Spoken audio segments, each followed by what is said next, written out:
Because to let you know who my father was, we were sitting on our estate in New Hampshire looking out on our 4-hole golf course that my father had created. It was sunset. There was a magnificent sunset. We were in deck chairs. And my father said to me, "Isn't that beautiful?" And I said, "It sure is." And he said, "Look at how close it's cut."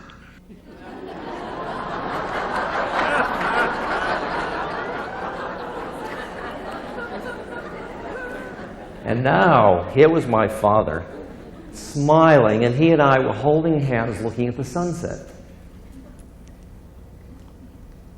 And I liked him much better than I liked him before.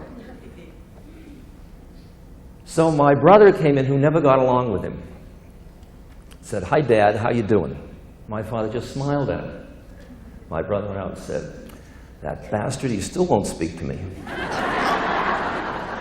And then my sister came, my aunt came in, who loved my father so deeply.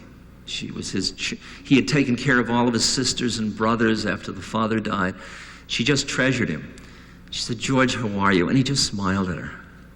She said, "Oh, George, what have they done to you? Where have you gone?"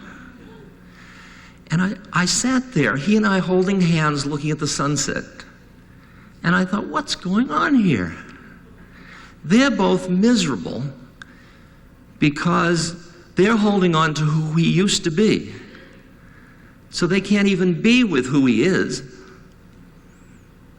And he and I are together and we're having a ball. We're just here. He doesn't give a damn who he used to be. He did what Castaneda talked about. He let go of his personal history. He's just here. And by the time my father died, I felt like I had been given such a gift of bringing myself into the harmony of being family, of being part of the whole relational web of incarnation. And at the same moment, my mind was very quiet, empty, loving, doing nothing.